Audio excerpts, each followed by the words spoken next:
Assalamualaikum warahmatullahi wabarakatuh.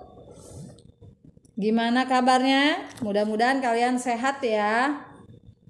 Materi untuk minggu ini masih di bab 1 mengenai besaran dan pengukuran. Materi kelanjutan dari minggu kemarin ya, yaitu sekarang pengukuran besaran pokok. Apa itu besaran pokok? Ya, besaran yang satuannya dapat didefinisikan. Itu merupakan pengertian dari besaran pokok. Oke, besaran pokok di sini kita yang pertama akan belajar tentang pengukuran panjang. Nah, pengukuran panjang itu kita bisa mengukur dengan alat bantu. Yang pertama ada penggaris, jangka sorong, dan mikrometer skrup. Pengukuran panjang dengan penggaris, kalian mungkin tahu ya, mungkin pasti tahu. Ada penggaris lurus, penggaris siku, dan penggaris gulung. Nah, sekarang pengukuran panjang dengan menggunakan jangka sorong. Jangka sorong memiliki tingkat ketelitian yang berbeda. Setiap skala pada rahang tetap memiliki nilai sebesar 1 mm. Apabila pada rahang geser nonius terdapat 20 skala, maka ketelitian jangka sorong yaitu 1 mm per 20 sama dengan 0,05 mm. Nah, itu cara mengukur panjang dengan menggunakan jangka sorong. Kemudian pengukuran panjang dengan menggunakan mikrometer skrup. Nah, kalian perhatikan gambar mikrometer skrupnya. Nah, itu ya. Yang belum tahu silakan perhatikan. Mikrometer skrup merupakan alat ukur panjang yang paling teliti dengan ketelitian 0,01 mm.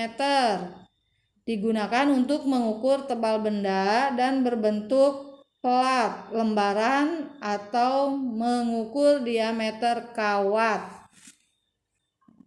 Selanjutnya pengukuran massa.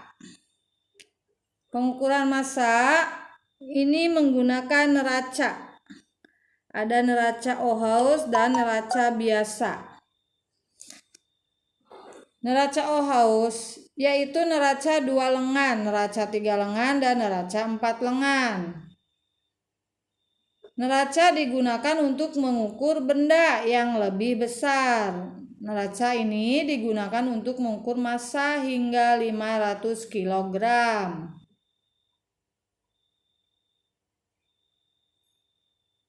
Kalian perhatikan gambarnya itu merupakan contoh neraca.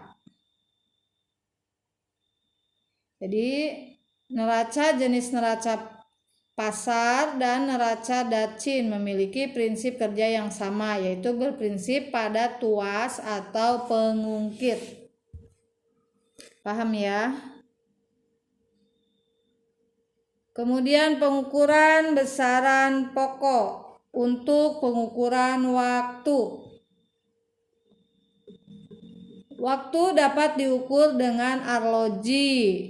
Arloji itu jam ya, dan stopwatch. Stopwatch memiliki tingkat ketelitian yang lebih tinggi dibandingkan dengan arloji atau jam. Itu perbandingannya 0,1 second. Kemudian selanjutnya pengukuran suhu.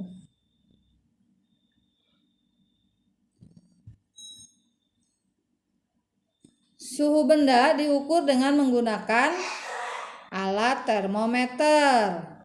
Kalian tahu ya termometer?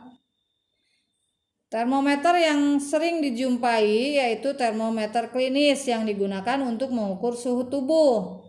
Dan termometer laboratorium yang digunakan dalam kegiatan percobaan laboratorium. Nah, termometer Kalian tahu kan bentuk termometer ya? Nah, kalau sekarang sudah ada termometer tembak, top termogan. Ya, biasanya itu digunakan di perkantoran atau di mall-mall ya. Sebelum masuk ke perkantoran, ke bank-bank ya, Bank BRI, Bank BJB, itu pasti nanti kita ditembak menggunakan termogan. Maksudnya untuk mengukur suhu tubuh. Paham ya sampai di sini? Kita lanjutkan ke materi berikutnya. Pengukuran besaran turunan. Yang dimaksud dengan besaran turunan yaitu besaran-besaran yang dapat diturunkan dari besaran-besaran pokoknya. Misalnya luas ruang kelas kalian. Misalnya panjang kertas 25 cm dan lebarnya 0 cm. Maka luas kertas tersebut yaitu, masih ingat rumusnya ya, kalau luas itu sama dengan panjang kali lebar. Jadi 25 cm dikali 20 cm sama dengan 500 cm kubik. Selanjutnya pengukuran volume benda padat. Kita langsung ke contoh soal ya. Diketahui panjang sebuah balok 10 cm, lebar 6 cm dan tinggi 4 cm. Berapakah volume balok tersebut? Nah, untuk menyelesaikan soal tersebut kalian harus tahu terlebih dahulu rumusnya. Rumus untuk volume yaitu panjang kali lebar kali tinggi sama dengan 10 cm kali 6 cm kali 4 cm. Ya, jumlahnya 240 cm kubik. Itu cara pengukuran volume benda padat. Paham ya? Oke. Kita lanjut ke pengukuran volume zat cair.